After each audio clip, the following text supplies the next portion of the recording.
This has been great, but you're about to show us a little bit about your museum. Let's go see. Let's go see. All right, perfect. Trusting that all technology worked because.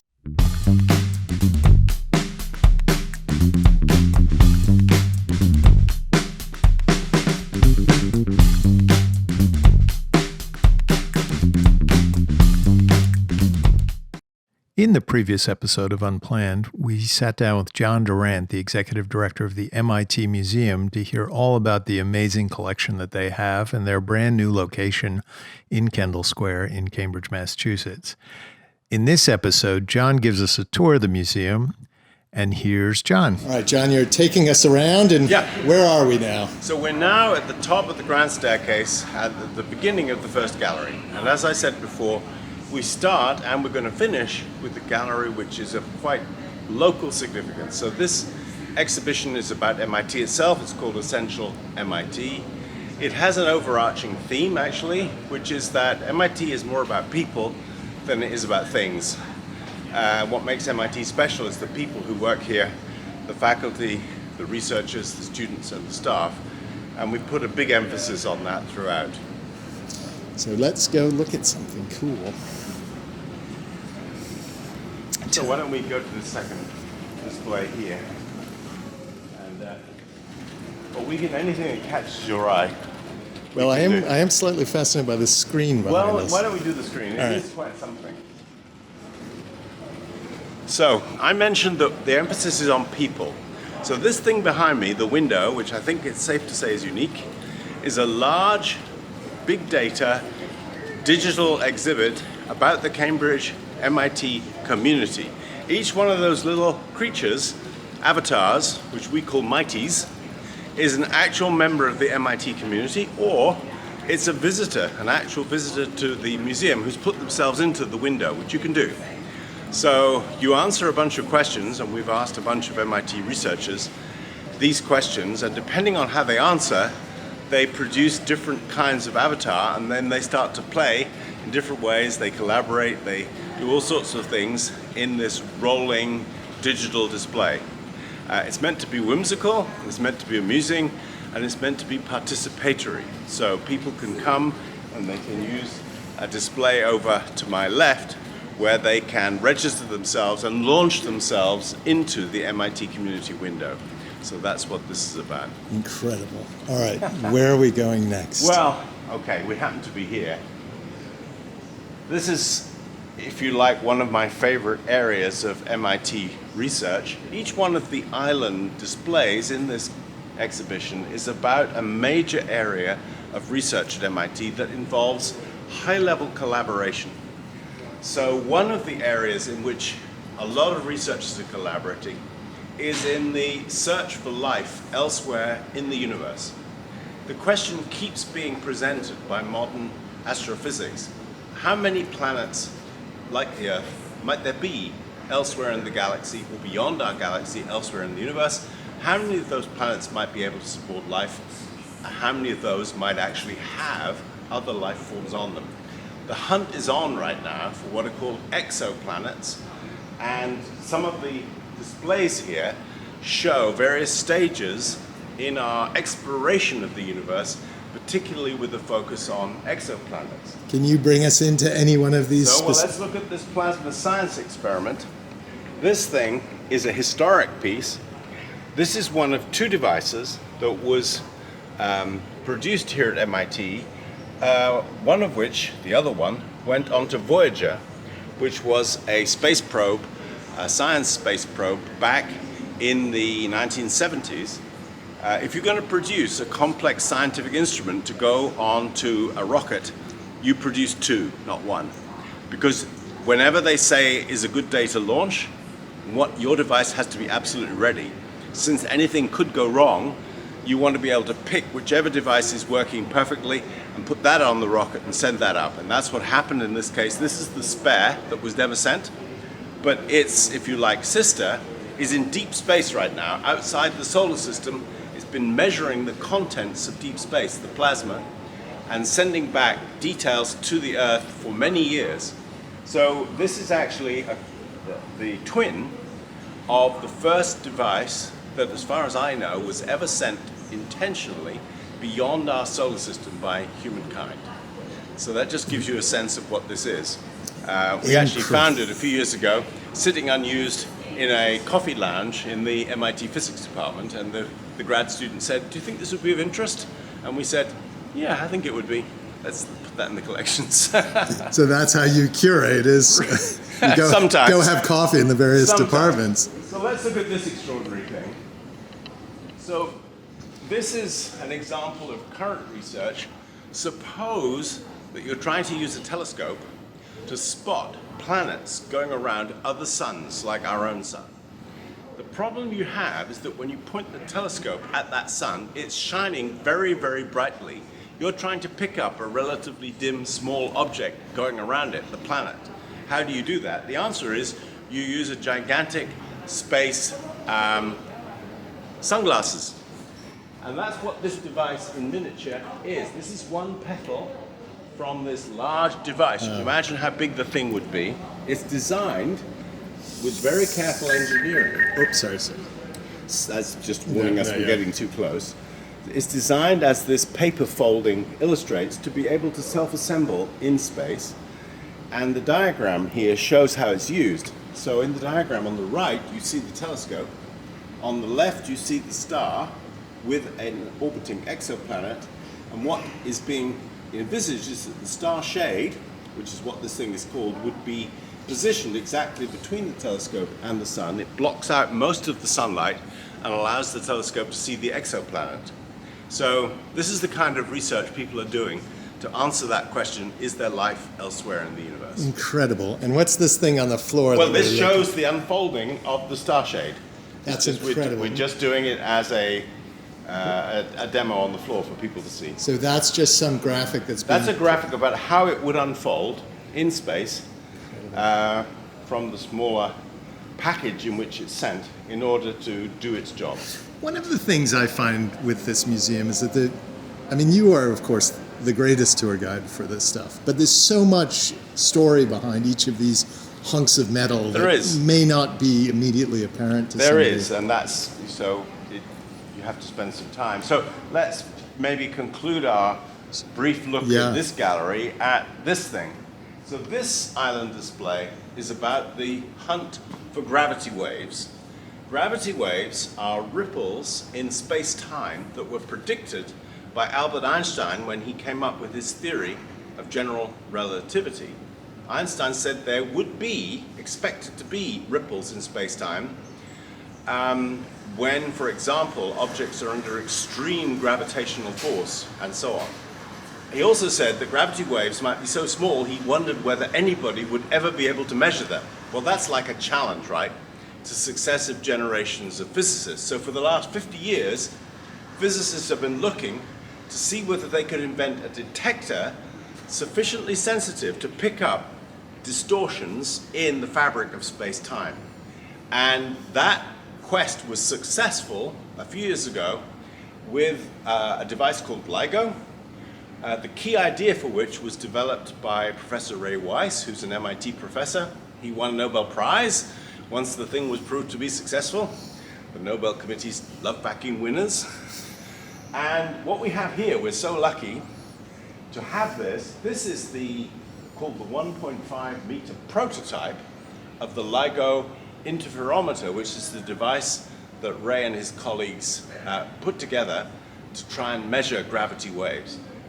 It's called the 1.5 meter prototype because it has two arms, each of which is 1.5 meters in length. The concept, I'm no physicist, but it's not difficult. How do you measure a gravity wave? You take a beam of light and you split it, and you send one half of the light beam there, down that pipe, and the other half down there. They're exactly synchronized in time. They go down exactly the same length tubes, and at the end there's a mirror, very, very precisely located. It bounces the light waves back, and back at the starting point there is a device called an interferometer, which measures the point at which the time at which these two reflected light beams arrive back.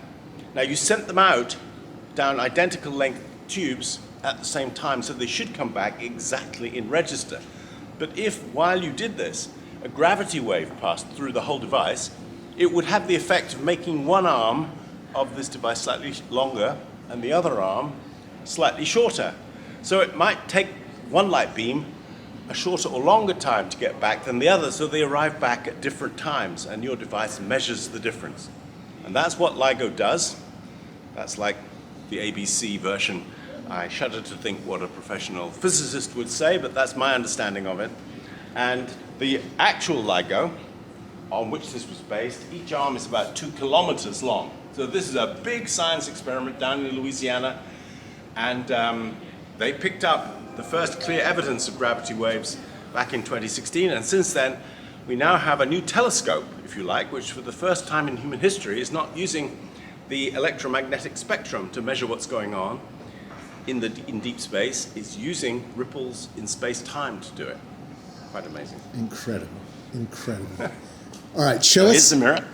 Oh, this would be the mirror. Well, this is. How did they ever set this up so it's actually exactly where you want it to be? Well, there's a long, but behind that question lies about 40 years of research and many, many scores of physicists. This is big science, actually. This is So we're going to continue.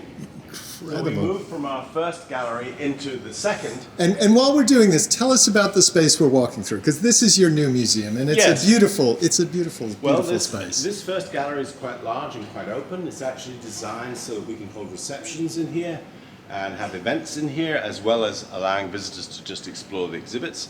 We go into a rather different space for the second gallery. This is a special exhibition gallery. So come on through, you'll notice we go through a door. And that's because the space in here, the climate, the temperature, and the humidity are being more tightly controlled than they were out in the last gallery. And that's because we expect to bring a series of traveling exhibitions in here over time. And some of these exhibitions the owners will require that we control temperature and humidity to quite tight limits. So And is it fair to say this space is about gene cultures? Our second gallery is about the life sciences and technology, which are so well represented all around us here in Kendall Square. It's called Gene Cultures, and it takes a very distinctive view or approach to opening up the world of DNA, its analysis, its sequencing, its synthesis, so we can make DNA now, and how we edit the DNA of living things.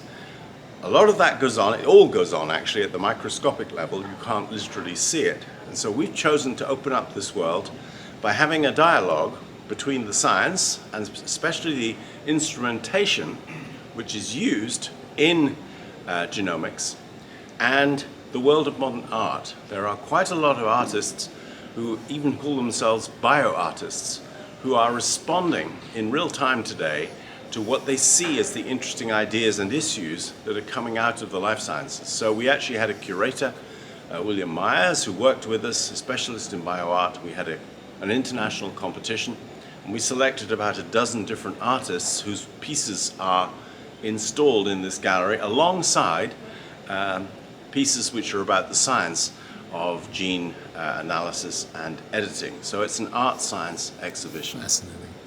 Was that you and your team's contribution to this? It was the chosen way we decided to use to open this subject up. So I can't. Before we go on to anything else, there's a purple chicken. no, it's a pink chicken. Okay. So this is actually, if you like, the first art installation of the exhibition. So this is art. It's not science. It's produced by the Non-Human Nonsense Pink Chicken Project, and I think the authors are troubled by the way we've come to be so exploitative of other domesticated animals. So humans in total consume a vast quantity of chickens every year. And the authors of this exhibit speculate about what might happen if we use gene editing to take a gene from an insect which codes for bright pink bones and feathers, and put that gene into the domestic chicken. If we did, we'd expect to find chickens that look like this. Of course, chickens don't, but we could do that. And if we let that gene spread through the whole domestic chicken population, we would expect over the course of time that all the chicken bones and feathers created by this mass global use of chickens would be pink. And so the authors are thinking about the long-term impact of that, and they imagine that the geological layer that we are going to produce for future generations to look at many, many years hence might be imagined to have turned pink because of all the pink chicken bones that it contains. So this is actually an exhibit from what's called the Anthropocene. This is a concept that interests many people today, that we have such an impact on the Earth that future archaeologists and geologists will be able to tell that humans were here and doing what we do from geological evidence in the remote future. And this is one thought experiment in that area. A completely different one is this extraordinary experiment here by a group of artists who call their exhibit Resurrecting the Sublime. Unfortunately for us, it's an exhibit about smell, and I don't think we can do too much smelling on video. Smell-o-vision, not yet. But what the artists have done here, and they've actually done it, is they've gone to a Harvard herbarium which keeps plant tissues, and they've selected a sample from a species of plant which is now extinct. So again, we're in this area of, we're going through a mass extinction actually today as a result of human impact on the environment. But here's an extinct plant. You take a sample of the tissue, you can extract its DNA, and in that we know enough to be able to identify genes that are associated with odor, with perfume, with smell. So analyzing the gene, you can come to a fairly good conclusion about how that plant would have smelled when it was alive. And if you stick your head under here, you can actually smell how that plant, we think, would have smelled when it was alive on Earth, although it no longer is. So resurrecting the sublime. I'm now smelling the smell of this extinct plant, but entirely out of gene analysis. Incredible. Where are we going? So let's keep moving, and let's look at some of the science, which is the other story here. So I'm surrounded now by machines of very different sorts, but they're all concerned with one particular thing. So let's look at this big machine here. This is a genome sequencing device, or I should say it's about 1/5 of it. We collected this from a storage warehouse south of Boston about 10 years ago. And actually it's so large that the people running the warehouse, for some of our research colleagues, were going to throw this out because it was so space hungry.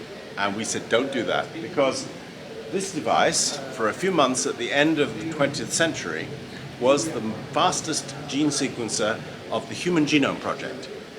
So it didn't last long, its ascendancy, because technical progress was racing ahead, but it was on this machine and other parts of it that Francis Collins and Eric Lander and the folks who were running the publicly funded Human Genome Project completed their first read of the Human Genome, which was announced at the White House, I think in 2000. Now, since then, the progress of technology in gene sequencing has been quite astonishing. So, more recently, devices like this blue one, a genome analyzer from Illumina, these are the sort of workhorses that have been used in genome sequencing over, say, the last 10 or 15 years. Enormously more powerful than that big device over on the wall. But still, as you can see, they're sort of, what are they, washing machine sized? Well, follow the plot. Here is a device produced by a company called Oxford Nanopore, which is a handheld, or it's small enough to be handheld, genetic sequencer. You can put single-stranded RNA or DNA into this device, and using nanotechnology, it will read out the sequence of information that's contained in the 4 bases AGCT in real time by changes in the electrical currents across the pore as the DNA or RNA goes through.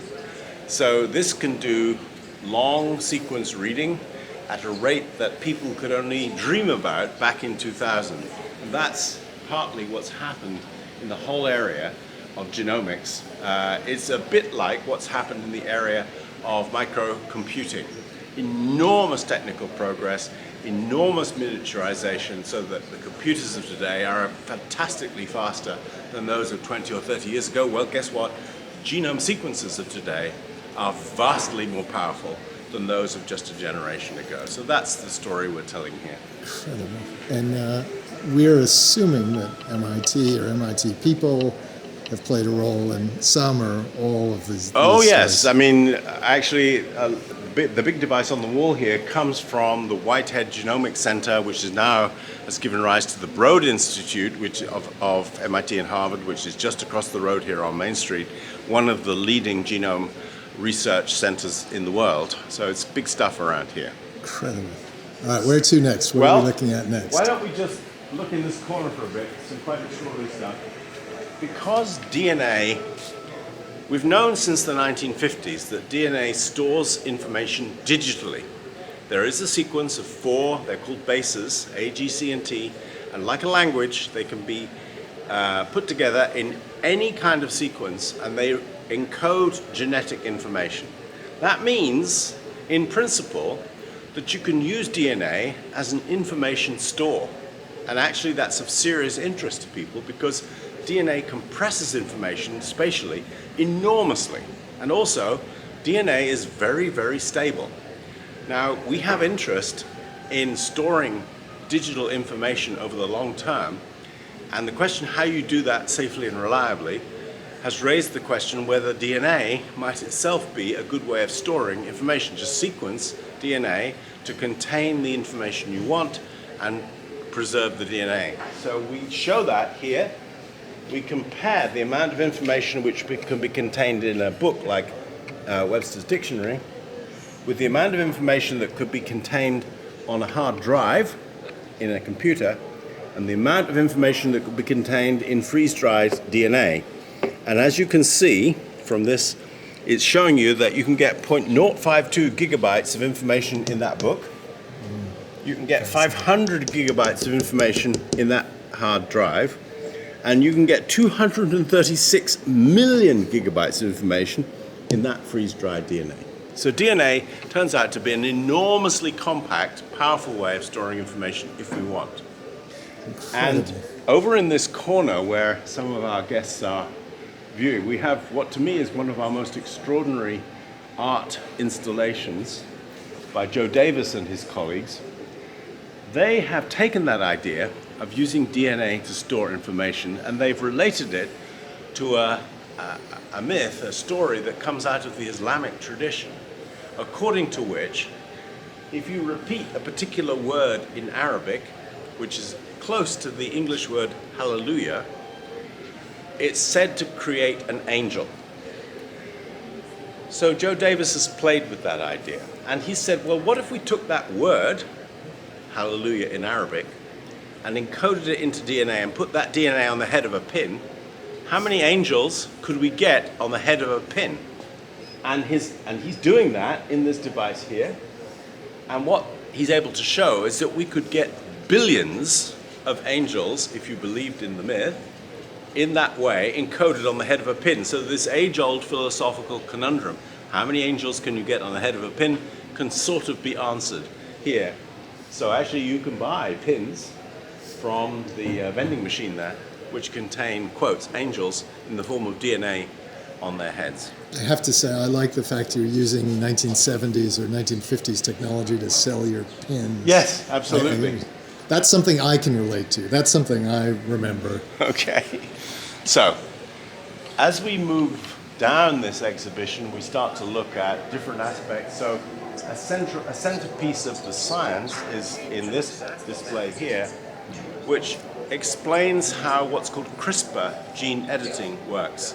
So, about 10 years ago, a group of scientists, actually in different places, but especially on the west coast of this country, realized that part of bacteria's immune system for defending themselves against viruses, which are much smaller than bacteria, could be adapted to make a very precise gene editing tool. And that tool is called CRISPR. And our video here explains how CRISPR works.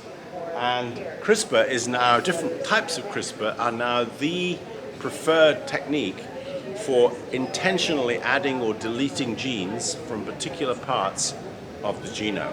And CRISPR has just gone around the world. In fact, we have an exhibit over there which shows how researchers have cottoned on to this new idea and used it globally over a matter of a few years to advance their own understanding of how genes work. So CRISPR is really important for our ability to edit genes.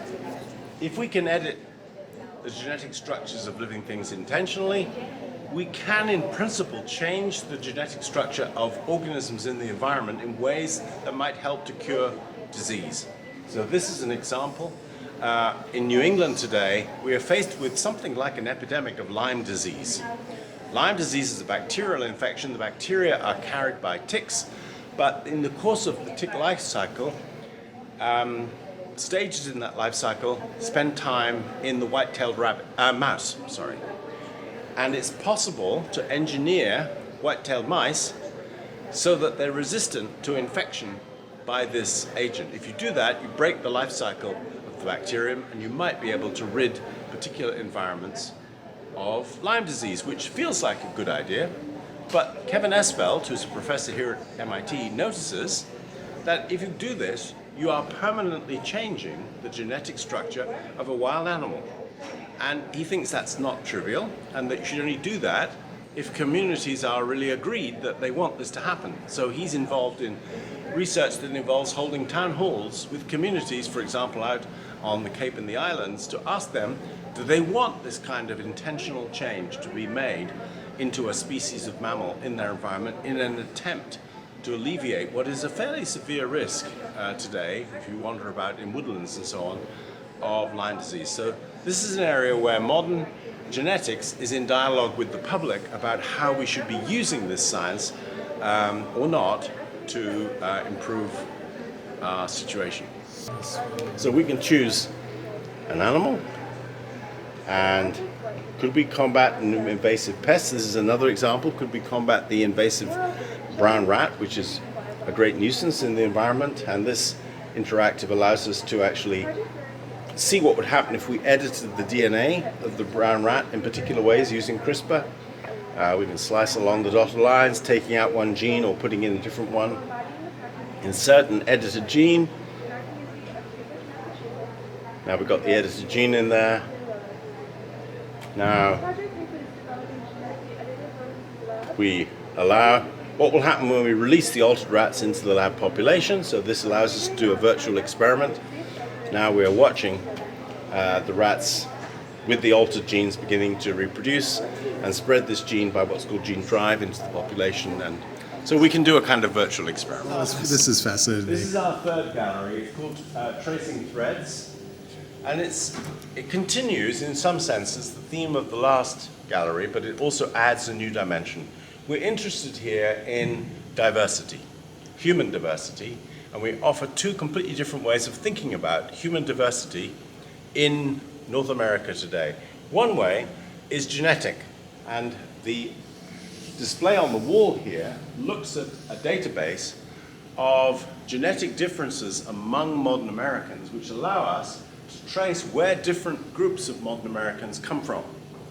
And actually, based on the data set, we can see where people of European ancestry or Asian ancestry or African ancestry, where they have moved to in the United States, and so on and so on. The data set is not complete. It doesn't represent all ethnic groups living in North America. That's a weakness that we point to. But it's one way of thinking about the diversity of modern America. A completely different way is represented by this exhibit. This is an art piece by a colleague here at MIT, Azra Aksamija, and her students. And they have looked at the t-shirt as an emblematic cotton garment in North America and thought about how the manufacture and trading of t-shirts has gone on across North America, and they're thinking about diversity in an obviously cultural way. So this whole piece is based on t-shirts. In fact, this column is completely clothed in t-shirts. And we have here a rolling display which illustrates some of what's involved in North America in the growth of cotton, in the manufacture of garments, in their trading and distribution, and so on. So we're inviting our visitors to think about different ways of thinking about diversity. There isn't just one way to do that. We're now in what I call the parlor, or the living room, of the new MIT Museum. It's a double height space. We have a gigantic screen on the wall, which is actually showing a piece based on images from our collections, because we don't have a program going on here at the moment, but this is a place where we can run all kinds of events. We can have lectures and demonstrations and discussions and debates, and we're doing that right now in the Cambridge Science Festival, and people can sit among the bleachers, they can sit up in the gallery overhead or behind, and we can talk about the issues and the ideas that are represented by all the subjects that the MIT Museum deals with. So that's we call this place the Exchange, because we put such high value on the exchange of ideas in conversational mode. So let's stay on the second floor briefly, and then we'll go upstairs.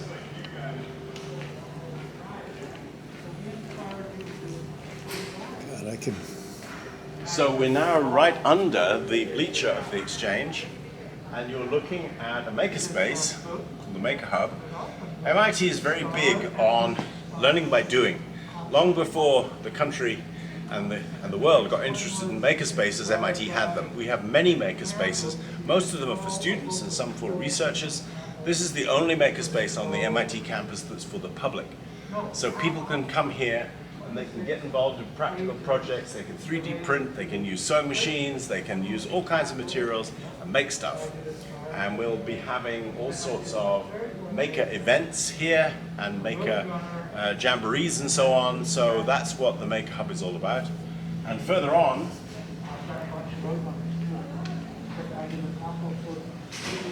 we actually have 2 learning labs. You might think of them as classrooms. We call them learning labs. And one of them is being used as a green room right now for Cambridge Science Festival presenters, which will have an event for the festival later on today in the Exchange. So we're not going to go in there. But basically, we can bring groups of learners, whether they're high school students or people from Girl Scouts groups or whoever, into these learning labs. They can do workshops of all sorts on different subjects, including wet work with life sciences or with chemistry, or blackout conditions to do optical work, and so on and so on. So that's what the learning labs are all about. Now we need to go upstairs. So I'm walking up through the Exchange. The bleachers are on my left, the big screen's behind. The idea is that if you can think of it, this is like the town hall meeting room for the MIT Museum. It's where all our stakeholders and the public meet together to talk about whatever they're interested in the world of research and innovation. But now let's go to our last group of galleries. So the first gallery on this 3rd floor is a dedicated art science gallery. We're really interested in the way that art relates to science and technology. And one of the only things we've brought from the old museum is a series of small kinetic sculptures by Arthur Ganson, who's an artist in residence here. These will be familiar to folks who may have visited the old MIT Museum. They're long-standing favorites from his extraordinary personal tradition of what he calls gestural engineering. How to use simple mechanical and electromechanical devices to reveal gestures, to reveal emotions, to reveal intent. It's a special trick to do that.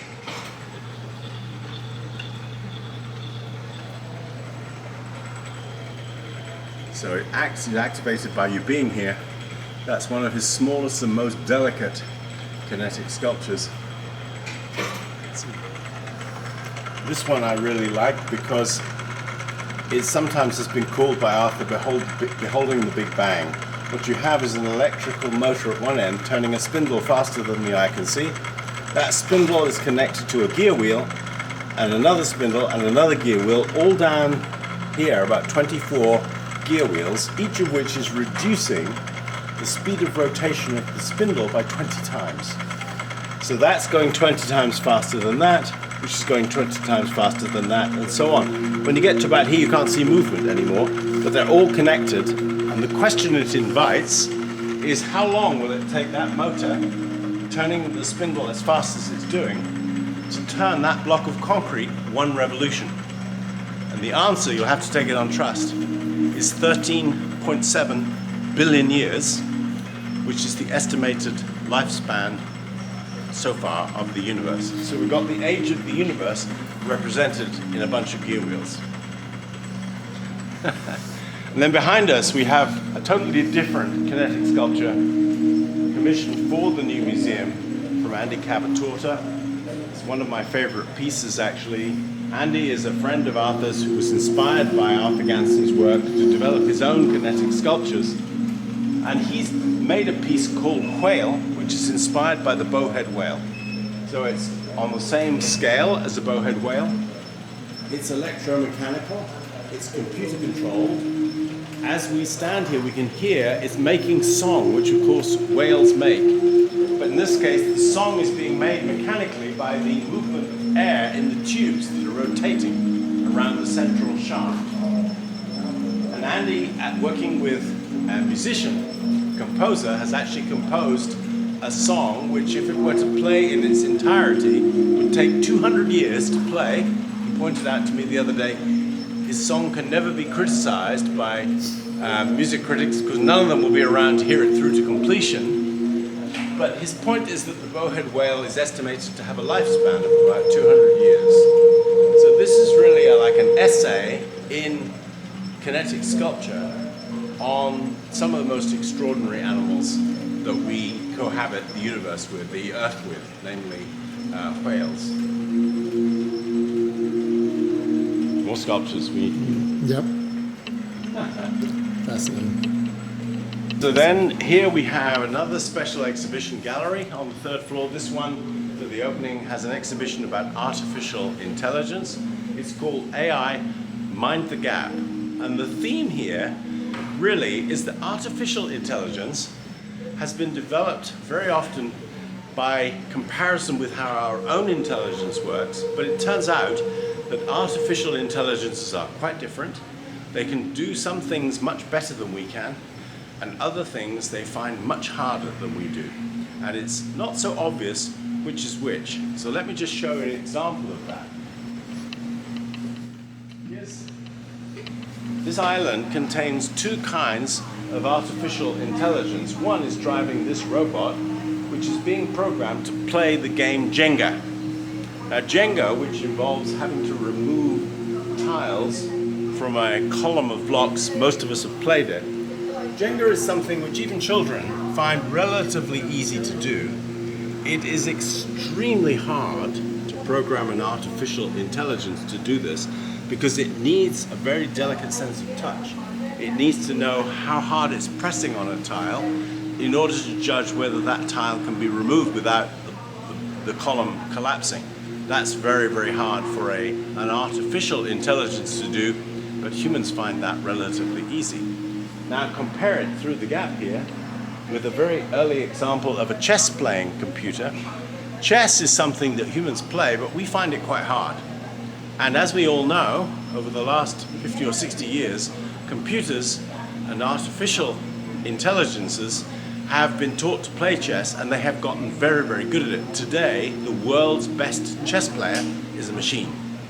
And so that's an example the other way around, where something that we find difficult is something that machine learning, machine intelligence finds quite easy.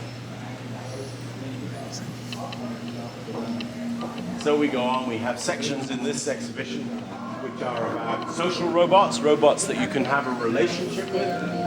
There's a very early experimental example from MIT Kismet, but behind it is Jibo, which is a working social robot that you can go and have a conversation with today.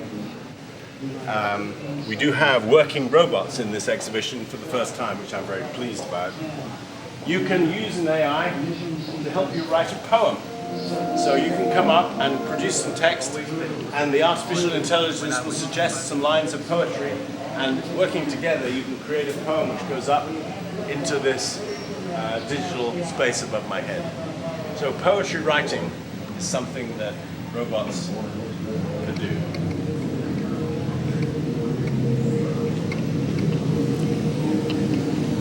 But we're also interested in this exhibition in asking some of the tougher questions. AI today is being used not always in ways that we might judge to be good. So, for example, we now face the problem very widely on the internet of so-called deep fake videos. A deep fake video is a video which purports to be of something like me speaking, but actually I never said the words. Instead, AI was used to literally put words in my mouth. That is quite possible to do now, and it means that we always have to ask the question when we see anything online, was that really? Is that real? Or is that deep fake? Now, we want our visitors to think hard about that because it's a real problem right now. In the room behind my head here, we actually have an Emmy award-winning art piece which purports to show former President Nixon giving a speech to lament the death of the Apollo astronauts on the moon. A speech was written for him at the time of the moon landings. Two speeches actually were written for him, one in event of moon success and one in event of moon disaster. He gave, as we all know, the speech for success because the Apollo astronauts were successful, but the speech that was written for him that he never gave survives. And researchers have used that speech and existing video of former President Nixon to create the impression of him giving a speech announcing the death of the Apollo astronauts. It's really spooky, it's really creepy, it's very convincing. That's the world partly as a result of the use of AI. That's the world that we live in.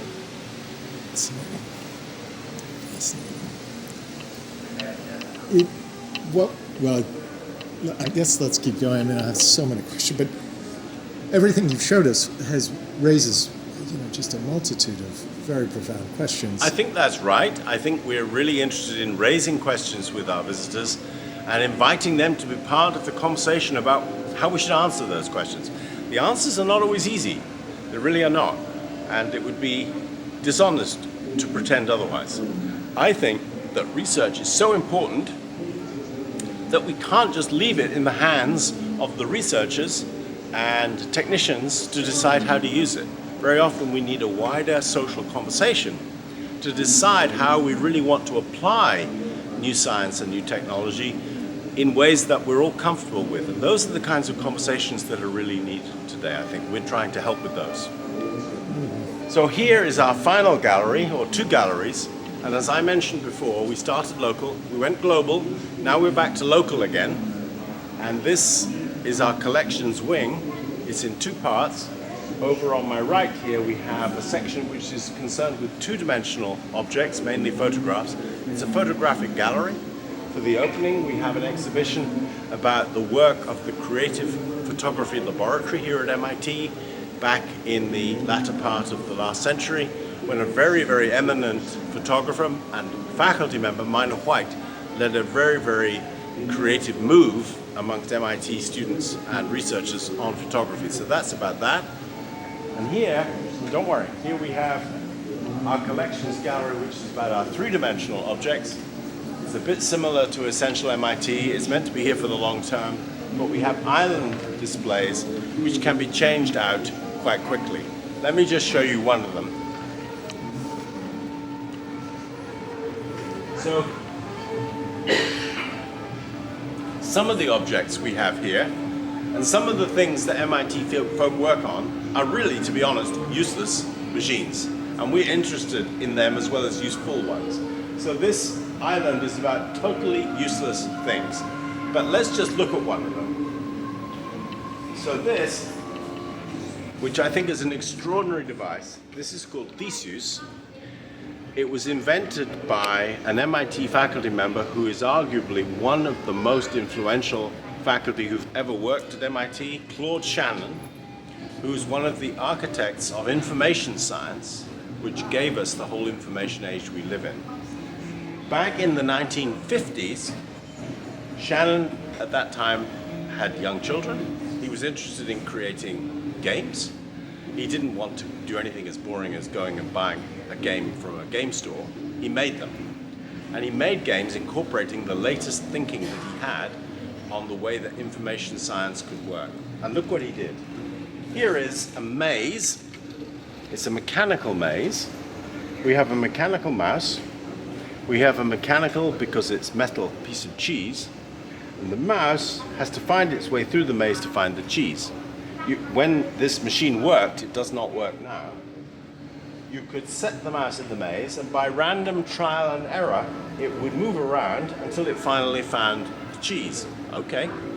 But then, here's the trick. You could take the mouse out, place it somewhere else in the maze, let it go, and it would go straight back to the cheese. This may well be the world's first learning machine. Now, we've talked about learning machines in the AI gallery and what they're doing today. Shannon came up with the idea of a learning machine in, I think it was 1951. Quite amazing. But Shannon loved to play, and he loved to turn his ideas into games. He was interested in juggling. He made juggle machines. He made the world's first chess-playing computer. All it could do was play the end game, the last section, where chess simplifies, because he had a computer which by modern standards was like an 8-bit computer. It was childishly simple, but he understood how it could in principle play chess. It took 10 minutes to work how to move. But at the time, the world chess champion was so in awe, couldn't believe it. The world chess champion came to MIT to visit Shannon to see whether it was true that a machine could play chess. And as we now know, they certainly can.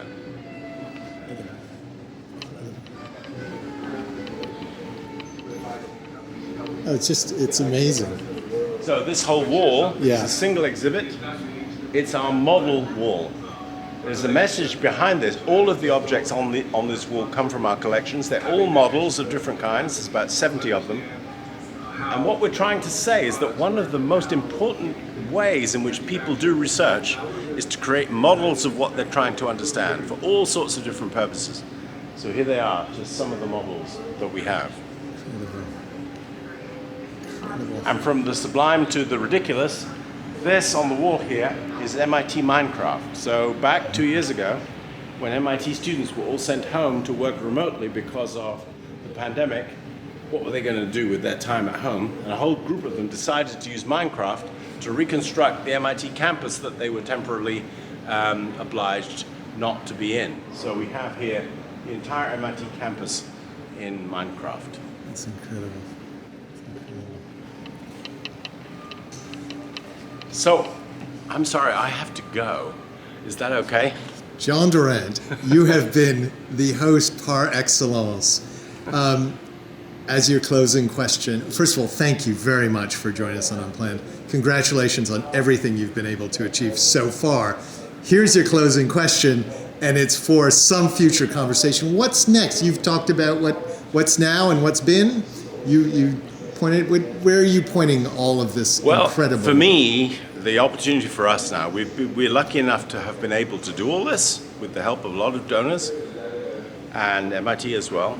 And now I want to exploit it. So I want folks to come. I want people to ask the questions, ask the difficult questions, ask the simple questions. Let's have conversations about where we're all going, how we're going to make the world a better place through research and innovation, how we're going to avoid the pitfalls and reap the benefits. Those are the questions that I want to see people using this museum to help ask and hopefully answer.